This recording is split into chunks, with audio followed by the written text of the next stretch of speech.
Hi everyone, my name is Sim and welcome to simracing. Ever since the announcement of WRC Generations, we haven't really been treated to much footage, whether that's trailers or gameplay videos. However, in recent weeks several videos popped up on the channel of TeamVVV, including two which showcase the locations and cars. As many of you know, I'd like to take a meticulous look at such footage in order to discuss various topics and aspects of upcoming titles such as this one. A word of caution though, this is footage from a preview build and is subject to change before the actual launch, so it is important to keep that under advisement. There are things I'll mention which will most likely be adjusted, but there are also things which can't or won't be changed at this point in the game's development due to its complexity or scale. So if anyone from KT Racing or Nacon is watching this, let's say Chino for example, you might want to take some notes just in case. Some of the elements I'll discuss aren't game breaking and should be easily fixed. For example, there are minor bits I've noticed solely because of my perspective as a designer. Now I won't be showing every frame from TeamVVV's video, so if you want to watch the whole thing, go check the description of this video where you will find links to them. With that being said, let's dive in and analyze footage from the locations and cars in WRC Generations.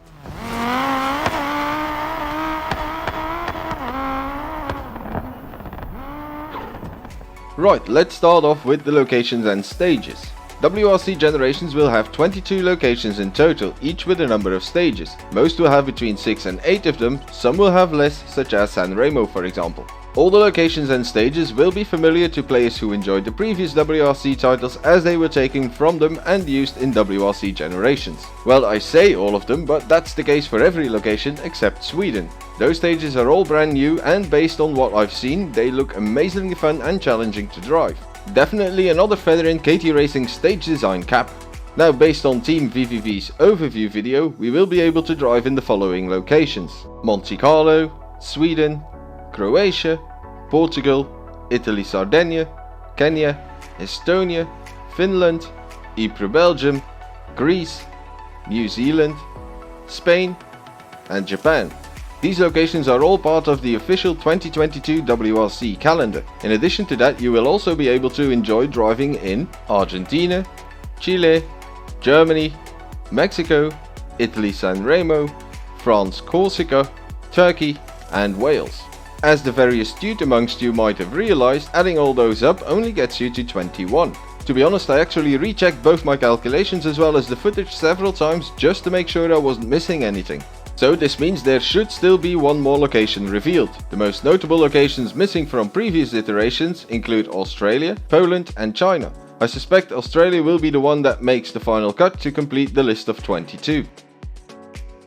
Now let's take a closer look at the footage itself, where I'll point out some of the good, the bad and the ugly. The first element on the positive side of things is the environment and landscape, which looks fantastic. Lots of things to marvel at, ranging from huge snowy mountaintops in Monte Carlo to the far stretching plains of Kenya, the vineyard covered German landscape and the rolling hills and woodlands in the Welsh countryside.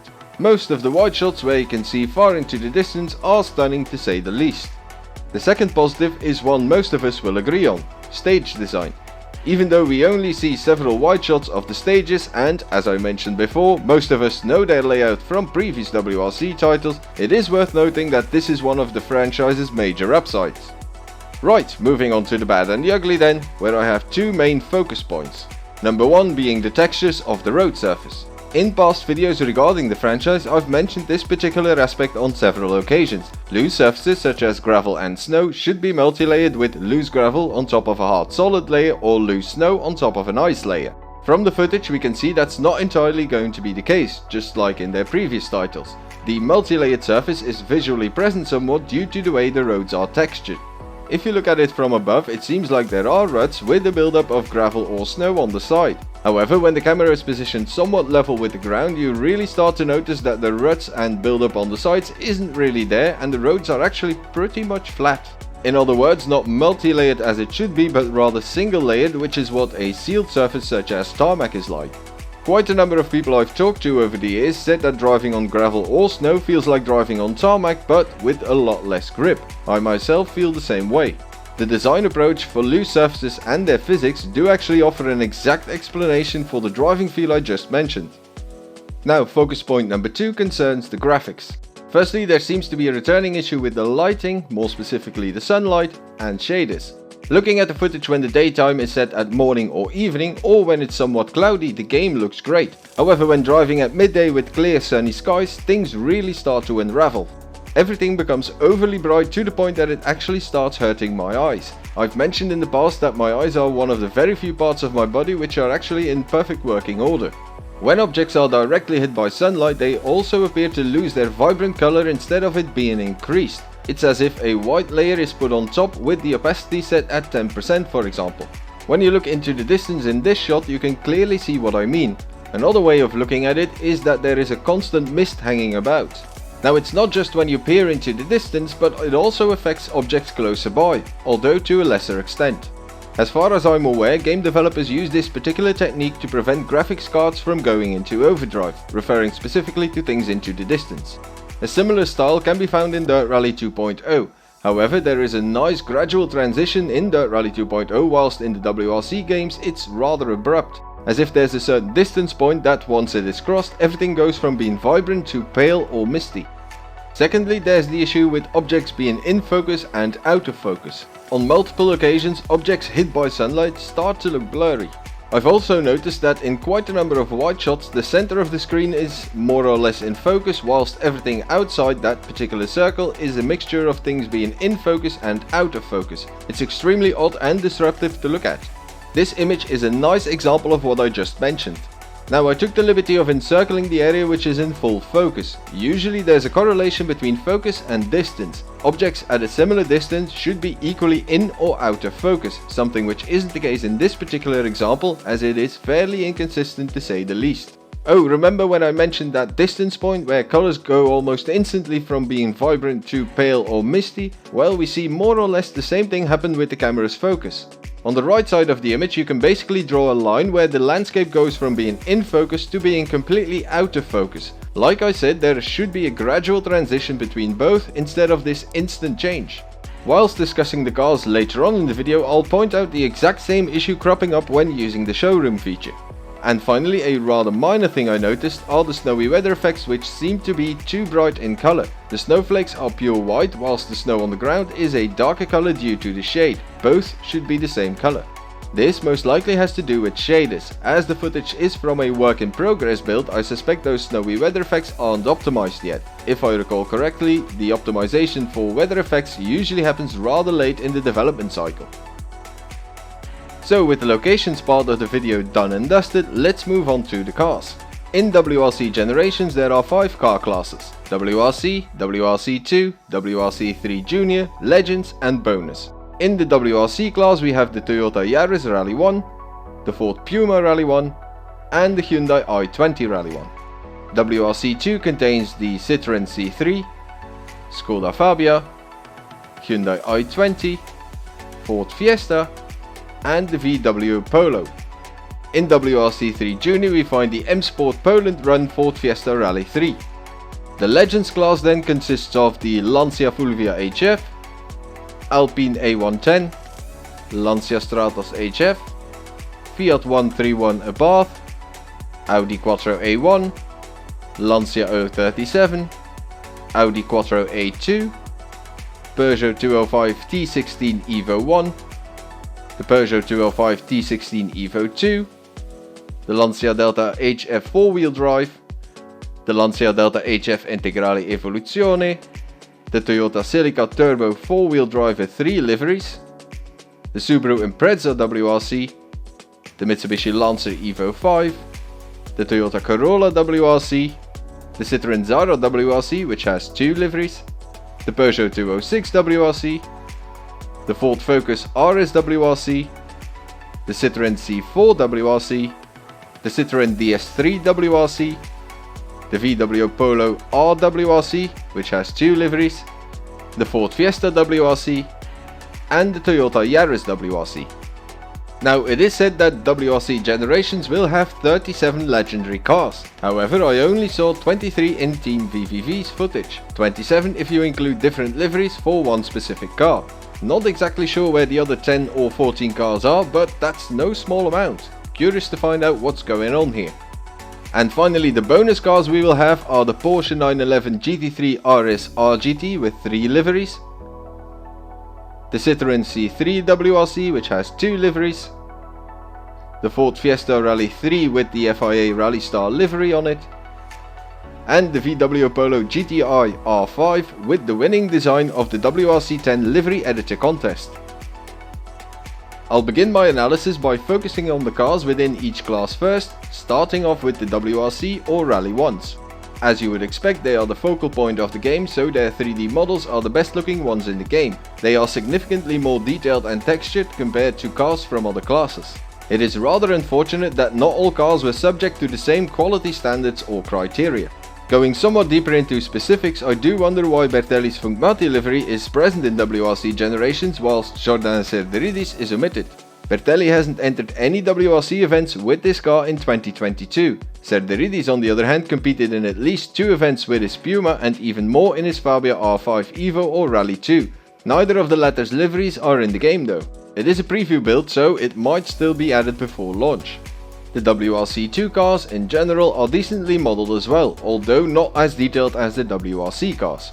On 2 of the Toksport Fabia Rally 2s I did notice something odd. The lip at the bottom of the front bumper on both Mikkelsen and Lindholm's car is white. It should be the same as the others, dark grey or black. So Chino and anyone else from KT Racing or Nacon watching, please write this down. It's an easy but necessary fix.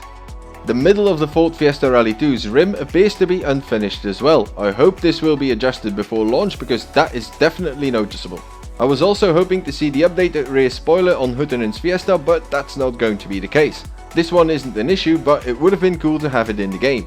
And finally, on Gaur's Polo I saw this strangely painted bit on the front bumper. Not sure if the designer forgot to finish that section of the livery, but it needs to be addressed. The WRC3 Junior car models look pretty decent as well at first glance. Though it is funny to see that EA and Codemasters branding is not present on John Armstrong's car.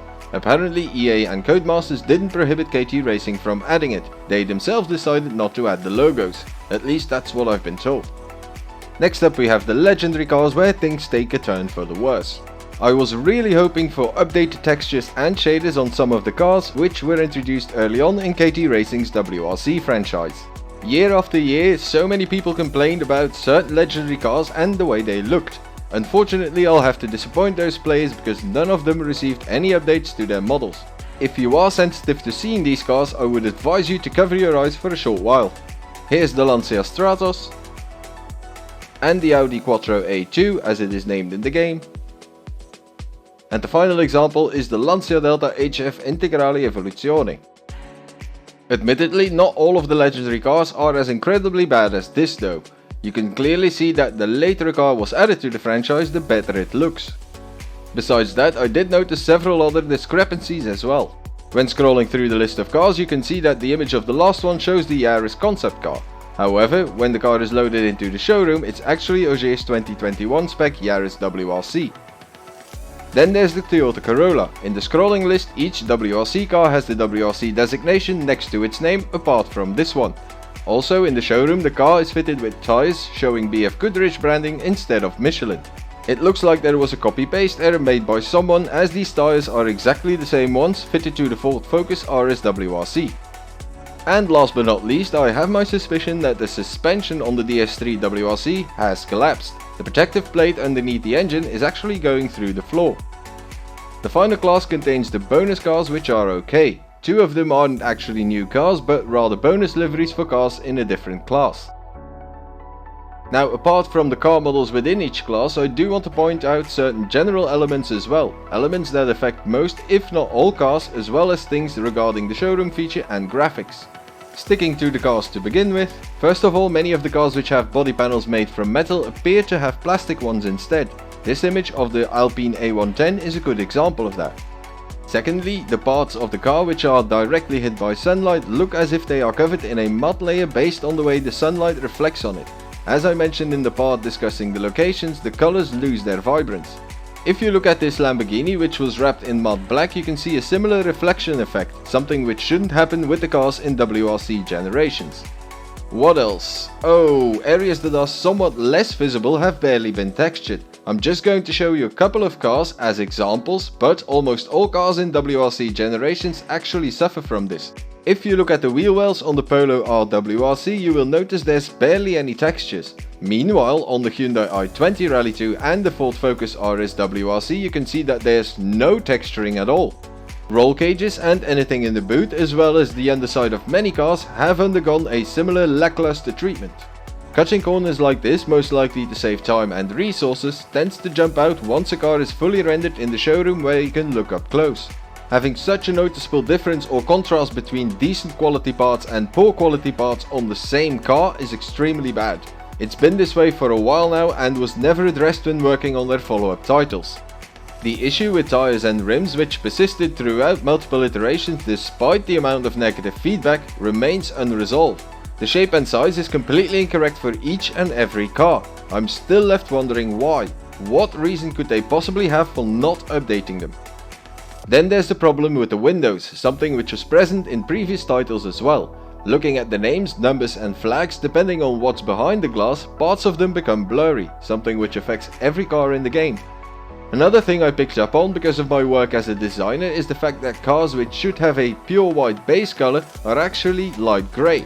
I suspect they did this because light reflection would be too blinding if they were pure white, something the developers of Dirt Rally 2.0 did as well. However, unlike Dirt Rally 2.0's developers, KT Racing didn't adjust sponsor decals accordingly.